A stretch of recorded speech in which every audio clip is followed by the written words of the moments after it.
All right, today we are diving into a really powerful technique for navigating those tricky moments, those challenging behaviors. And it's not about just saying stop, it's about creating a whole new path forward. So let's get into it.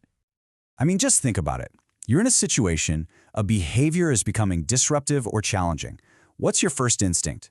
For a lot of us, it's to shut it down, right? But what if there was another way? A strategy that completely sidesteps a power struggle and instead actually opens the door for a moment of teaching and connection. Well, that's exactly what we're going to explore. So, first things first, what are we actually talking about when we say behavior redirection? Let's break down what it is. At its heart, redirection is all about changing the channel. You see, instead of getting bogged down by the problem behavior, you just interrupt it. You smoothly pivot that person's attention and their energy towards something else, something a little more constructive. It's a really subtle but incredibly powerful shift. And this is absolutely key. Let's be super clear. Redirection is not a punishment. There's no scolding, no timeout, none of that. The whole goal is to guide the behavior positively, to give the individual a sense of agency, a better alternative. You're building skills. You're not just trying to stop an action in its tracks. Now, this might sound like a simple, clever teaching hack, but there's some real clinical research behind these ideas. So let's take a look at the science for a minute. So back in 2011, a study decided to look at a very specific, very formal version of this, called response interruption and redirection. You'll see it called RIRD. The researchers wanted to know if this technique could actually reduce repetitive vocalizations, also known as vocal stereopty, in individuals with autism. Okay, so how did it work in the lab? Well, the process was super structured. First, as soon as the repetitive vocalization started, an instructor would immediately jump in. They'd interrupt by giving a simple, totally unrelated command, something like touch your head or clap your hands. When the individual did it, they got praise, and they just kept repeating that little sequence until they got 3 correct responses in a row without the vocal stereotypy popping back up. And the results? They were pretty dramatic. You can see it right here on this chart. The bars on the left show the baseline, that's before the intervention, with really high levels of vocal stereotyping. But look what happens once they introduce RIRD. For both participants in the study, there was an immediate and, well, a huge drop. But, and this is a really crucial point, the study also pointed out some serious limitations. For one, the positive effects didn't really carry over. They didn't generalize to new places or with different instructors. The sessions themselves could also be super long, sometimes taking a full 30 minutes. And maybe most importantly, while the problematic vocalizations went down, the appropriate on-topic vocalizations, well, they didn't go up. So it managed the behavior, but it didn't necessarily teach a replacement skill. And you know, those limitations are actually the key takeaway from the clinical side of things.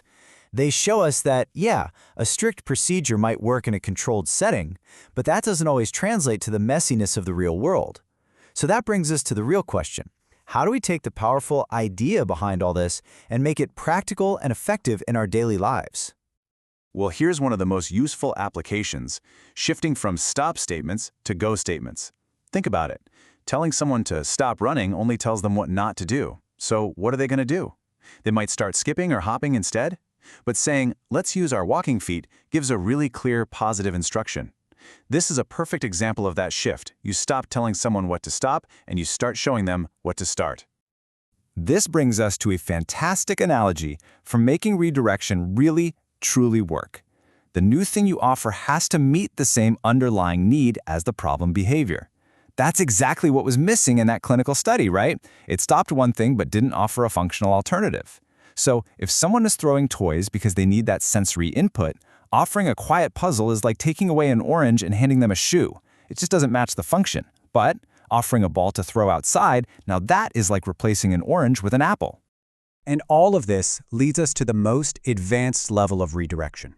This is where the real art of it comes in. It's not about reacting anymore. It's about anticipating. So the most crucial point is probably this.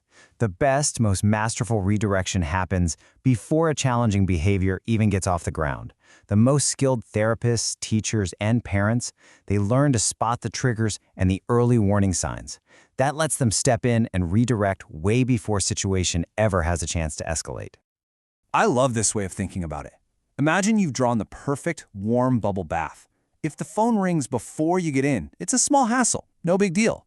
But if that phone rings after you're already settled in, well, now getting out is a huge, soapy, frustrating mess. It's the exact same thing with behavior. Redirecting an individual who is just starting to get a little agitated is so much easier than trying to intervene in the middle of a full-blown meltdown. Okay, so let's put this all together. On the one hand, redirection is a fantastic tool. It can stop things from escalating, it offers a teaching moment without any punishment, and it can save everyone a lot of embarrassment. But on the other hand, it's not a silver bullet. It doesn't always get to the root cause of why the behavior is happening. It takes a lot of quick thinking and patience, and let's be honest, it just doesn't work for every single person or in every single situation. And that leaves us with a really important question to think about.